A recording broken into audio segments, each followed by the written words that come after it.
Hello everyone and welcome to the channel. I'm Emmanuel, I'm a 737 pilot and a member of PMDG's tech team. In today's video we'll talk about setting up your pilot client and connecting to the VATSIM network. Since most of you are going to use Microsoft Flight Simulator, I will exclusively be talking about the pilot client vPilot in this one. And by now you should probably have downloaded the client and have installed it, so let's go over the settings that we have to talk about in here. So when you click on settings as marked above, this is what's going to show up.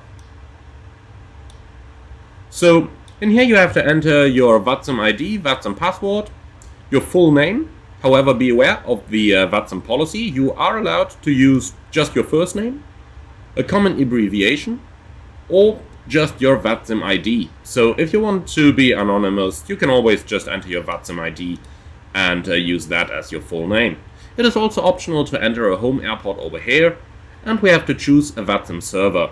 Now, as you can see, I'm currently logged into the Singapore server, and I occasionally do change around. There are a couple of different servers available, like Amsterdam, Canada, Germany, Singapore, UK, USA East, and USA West. Now, it doesn't really matter which server you are going to connect to. However, it can happen that if you are flying, for example, at prime time in Europe, so between 8 and 10 PM in Europe, that the German or UK servers may be full, because every server can only handle so many clients. And that's why I'm using Singapore, because the servers which are not being, or which are less frequented during the prime time where I live, are most likely to be the free ones. Next up, we have the notifications tab. So over here we can choose what vPilot is going to alert us to. And I do find it most important to use the flash taskbar icon for new private message. I don't flash it for radio text messages because there are just too many messages going on in the network and it would unnecessarily flash the icon every time. However, I do it for cell call messages when disconnected from the network. And finally there is an option, so show incoming messages in simulator. I don't like it to have those messages in my simulator at all times, but if you're using virtual reality, then it might be a good idea to actually tick this option. On the fonts tab you basically don't need to change anything. Then going on to audio, this one actually is more important. So, microphone device. That is the microphone that you want to use to transmit. In my case, I'm using the EPOS B20. The output device is where the air traffic control audio is going to be sent to, and I would always recommend you to use a headset for this one. So don't use your speakers, because air traffic control will become very difficult to understand if you have them on the same speakers where all the sounds from the flight simulator are coming from. So do use a headset over here if you by any means have one available. Next up we have disable realistic ATC audio effects and disable HF background noise.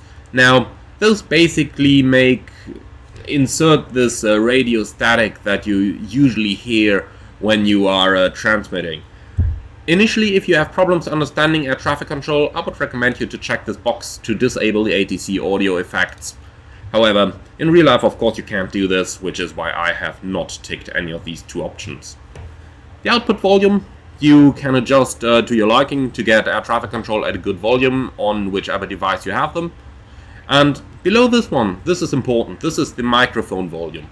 So you can see down here in this bar that I am currently talking at a certain voice, and as the instruction says below this, adjust the microphone volume slider so that the peak level indicator remains within the green band while speaking normally. So you can see while I'm talking how it's mostly within the green band, it's sometimes going slightly above it. So you could change the microphone volume button in here, for example, put it to a -7. Now you can see how this is just in the lower levels of the green band, so maybe something like -3 would be more appropriate for myself. You can see now it's basically always within the green bar, so this means that I am now transmitting at a proper volume for other people to be heard. Next up is your push to talk key. Now that's a very important assignment, and I can only ask you to pay careful attention to this right now. So, as you can see, I have currently assigned button number 1 on the joystick HOTAS Warthog. Now, if I want to change this, I click this button, and do note that I have a couple of sticky buttons on some of my controllers, so some buttons which are always pressed. Just keep pressing this button until it no longer automatically updates. Now it's waiting for a button or key to be pressed by you, so now I can press my push to talk key on my Boeing yoke, so in my case button number 1. You could always use a keyboard key as well, however, I would be very careful with using a keyboard key. Many people are, for example, using the control key or the shift key. Now, if you do that and you are flying, and then you are, for example, typing an email nearby, you may hit those buttons all the time and thereby accidentally transmit on the frequency. That is really annoying for others, so personally I would advise you to avoid using a key on your keyboard, but instead use a key on your joystick or control column, or whichever hardware you may be using to control your aircraft. Usually in most real-life aircraft, the push-to-talk key is the one at the back of the control column. So if you're using a joystick, then it's usually the trigger button on the back that you would operate with one of your fingers back there. Or if you're using a control column, for example, if you're using the Boeing yoke, then you have this button that's internally marked as button number 1, which is on the back side of the left handle of the control column. So that's what I would recommend you to use. That gets most realistic to the majority of aircraft. From here on we're going into the model matching, and it's easiest just to click on plus and go to custom rule sets, and over here you can add some custom rule sets to the model matching. What I would recommend you to do is go on flightsim.to and download a model matching rule set that you can use with VATSIM. So for example, I'm using British AFG's AIG rule set. Now this of course will require me to have the Alpha India Group models and repaints installed in my simulator, but setting up a correct model matching is really important on VATSIM, because controllers may ask you something like, report the Lufthansa Airbus 320 on your left-hand side. Now if you don't have a Lufthansa A320 model in your simulator, then that makes things kinda difficult. So I would recommend you get the Alpha India Group AI traffic, and then use the model matching rule set from British AFG. He also provides a tutorial, by the way, how to create your own rule sets, but if you want to do a quick start on VATSIM, then I would recommend you just to start with his preset. By the way, talking about this, if you are going to fly on VATSIM, for obvious reasons, you'll have to turn off all the traffic inside Microsoft Flight Simulator directly. So just turn off all that traffic. It still happens every now and then on VATSIM that, for example, a pilot just initiates a go-around, and then he tells the air traffic controller, yeah, there's been traffic on the runway. But that was actually AI traffic in his simulator, and not VATSIM traffic, so the controller had no way of knowing. So that is really annoying for both controllers and the other pilots, so just turn off your Flight Simulator internal AI traffic. Going on, we have the Performance tab over here. In here you can basically tell it how many aircraft to display and at what distance to show them. Default values, 40 nautical miles for aircraft, usually works pretty fine, and the maximum amount of aircraft to display. I would recommend you to set at least 50 over here, because if you are flying on a big event, then it is handy to actually have all the aircraft at your airport actually visible inside your simulator. Going on, we have the update tabs, so I'd recommend you just to put that on, and whether you want to use the beta or the stable version, it doesn't really matter too much. I personally haven't had any issues with the beta in years and years.